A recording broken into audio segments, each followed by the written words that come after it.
A woman's greatest battle was not against the enemy, but against her own institution that overlooked her, until that institution desperately needed her. In the heart of Alabaster Airbase, a desolate, dusty airbase in Afghanistan, there was a monotonous routine that began with the first rays of morning sun. Major Lena Miller was a part of this routine. 8 years. For a full 8 years, her highly advanced piloting skills remained buried amidst logistics paperwork. Her long, light brown hair, always neatly tied back, her face serene, yet her eyes holding a deep sadness, this young woman served as an ordinary clerk in the base's logistics department. Yet, Lena was once one of the brightest talents in the Air Force, a pilot known by the call sign Ghost, capable of executing the most challenging maneuvers in the sky, as if performing a dance. However, her career had fallen victim to political games and bureaucratic hurdles. With the rise of a new generation of unmanned aerial vehicles and autonomous systems, whispers circulated that traditional pilots were outdated. Despite being one of the creators of a groundbreaking fighter jet program called Phantom Talon, the pinnacle of human-machine integration, Lena had been relegated to logistics instead of being placed at the helm of the program. Her skills, experience, and deep knowledge of the system had been overlooked. For her, this was not merely a job, but a passion, a way of life. But now that passion was suffocated, buried under stacks of dusty paperwork in a forgotten storeroom. Major Lena Miller was a victim of the system's political games, but the brutal attack on the base changed everything. As rescue teams couldn't reach, she headed for the Phantom Talon amidst flashing alarm lights. Her flight was not just a battle, but a rebellion against years of injustice. So, how did this rebellion bring her her ultimate victory? Alabaster Airbase, typically a calm military installation, transformed into a hellscape that afternoon. Enemy forces, launching an unexpected and coordinated assault, had breached the base's defensive lines. Explosions shook Alabaster, and alarm sirens shrieked. Aircraft burned on the runway, hangars were hit, and personnel frantically sought cover. The command center was plunged into chaos. Desperate calls crackled over the radio, reporting the enemy's rapid advance and the imminent collapse of their defenses. As relief teams remained unable to reach them, the base's greatest hope lay locked away in the Phantom Talon hangar, the most advanced fighter jet. The Phantom Talon had been developed as a result of a classified joint project with civilian aviation companies and featured a revolutionary interface capable of integrating with the pilot's mind. However, who would fly this aircraft was uncertain. The project's primary pilots had been on test missions for weeks, and no one else on base knew the emergency protocols for this unique system. Major Miller was jolted by the sound of explosions coming from her logistics office. Looking out the window, she saw Alabaster engulfed in flames.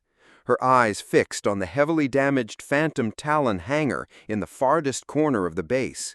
For the first time in years, the fire of her piloting passion ignited within her. Her heart pounded. This was her moment, not just to save the base, but also to respond to the injustice she had endured for years.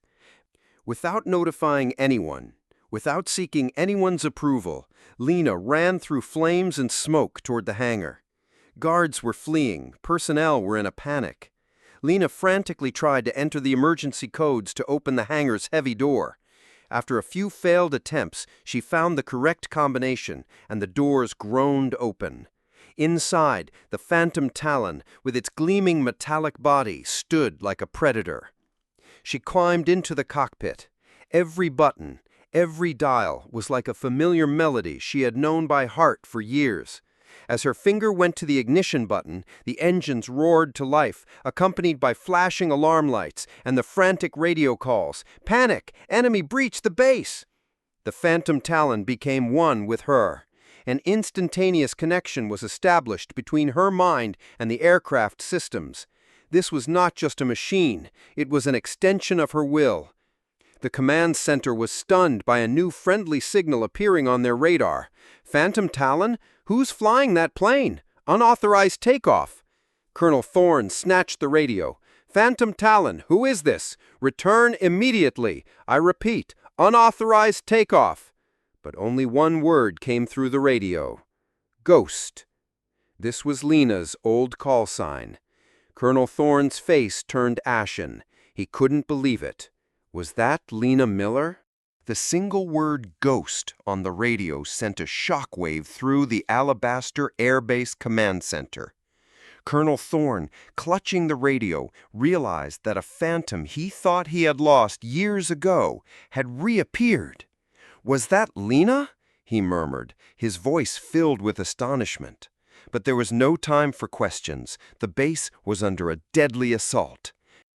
Lena Miller in the cockpit of the Phantom Talon was as if she had become one with the aircraft itself. Every command, every thought in her mind was instantly transmitted to the aircraft's control system, without even the slightest delay. The instruments were like an extension of her eyes. Despite the chaos outside, there was a profound calm within the cockpit. The Phantom Talon had become a direct reflection of her will. Her first target was the enemy armored vehicles infiltrating the base's main entrance. The Phantom Talon's advanced weapons systems worked in perfect synchronization with Lena's mind. The targeting system locked on to the enemy vehicles in seconds. But Lena, at this very moment, did something that would double the command center's astonishment. Instead of using her ordnance, she decided to employ the aircraft's advanced maneuverability and sonic booms. She passed over the enemy vehicles at an incredibly low altitude and astonishing speed. The Phantom Talon's unique engine sounds and the sonic booms it created echoed, deafening the enemy soldiers. The personnel in the armored vehicles were completely disoriented, stunned by what was happening. It was as if they were being attacked by an invisible force. This was a calculated psychological warfare designed to instill fear and chaos in the enemy's mind. Lena's every move was like a ballet performance. She threaded the aircraft through narrow hangar passages, glided over the flame-engulfed runway, and executed low passes over enemy strongholds, scattering their personnel. Enemy soldiers couldn't see the ghost passing overhead, yet they were shaken by the destructive sound waves it generated. Some began to believe it was a phantom attack, a supernatural force. The command center watched the monitors in stunned silence. The Phantom Talon's radar signature appeared all over the base, yet there was no record of any ordnance being expended. "She's not using her weapons, but the enemy is fleeing," an operator shouted. Colonel Thorne's face held a complex mixture of anger and admiration. He had understood what a monumental mistake it had been to let Lena languish in logistics for years. The enemy artillery positions surrounding the base posed the greatest threat. Lena used the Phantom Talon's advanced sensors to pinpoint each position. Then, with incredible audacity, she dove directly towards them with her unarmed aircraft. This time, she used the sheer power and size of the aircraft, performing such extremely low and fast passes over the enemy positions that the air displacement and sound waves generated sent equipment flying and dislodged weapons. Enemy soldiers, believing they were being directly targeted by a jet, panicked and abandoned their positions. Without firing a single shot, the artillery fire was silenced. However, this arduous struggle came at a cost. The Phantom Talon's fuel gauge was plummeting rapidly. The aircraft's fuselage vibrated from the extreme maneuvers, and minor damage sustained from close passes, though not direct hits from enemy fire. A small damage appeared on one of its wings. Lena performed one last low pass over the base. The enemy had dispersed. The attack had been repelled. Victory was achieved. But now, Lena herself had to make an emergency landing in a desolate valley outside the base. The Phantom Talon slammed hard onto a sandy valley floor without its landing gear deployed. The screech of metal grinding against earth was deafening. The aircraft skidded to a halt in a cloud of dust. Lena, after the jolt, checked her consciousness. Every part of her body ached, but she was alive. The Phantom Talon was damaged, but still largely intact. Along with it, the fate of the base had been saved. But no one could predict what this epic rebellion would cost Lena's career. The radio signal from the valley where the Phantom Talon made its emergency landing brought a collective sigh of relief to Alabaster Airbase. Base Commander Colonel Thorne immediately dispatched a rescue team. A few hours later, the team reached Lena. "Major Miller!" an Army medic exclaimed, filled with astonishment. Lena's face was covered in dust and grime, but her eyes held the tired gleam of triumph. Her aircraft, resting in the sand, looked like a weary veteran of a war, damaged but having completed its mission. When Lena returned to base, the atmosphere that greeted her had changed dramatically. She was no longer the invisible clerk from the logistics department. She was the ghost who had saved Alabaster. However, this victory also brought interrogations. High-ranking commanders gathered in Colonel Thorne's office. A tense silence permeated the room. Colonel Thorne began in a stern tone. "Major Miller, you disobeyed orders. You initiated an unauthorized takeoff. Furthermore, you risked the multi-billion-dollar Phantom Talon aircraft. This is grounds for a court-martial." Lena held her head high. "Sir," she stated, her voice clear and resolute, "the base was falling. Rescue teams wouldn't have made it in time. I know the Phantom Talon and its systems better than anyone. At that moment, I was the only one who could fly it, and I repelled the enemy without firing a single shot." She then meticulously explained how the Phantom Talon became one with her through human-machine integration, how she psychologically overwhelmed the enemy's soldiers, and how she used every part of the aircraft as a weapon. As she spoke, it became clear once again that she was not just a pilot, but also a unique strategist and a technological genius. Colonel Thorne and the other commanders were stunned as Lena's explanations combined with the real-time radar recordings and damage reports from the incident.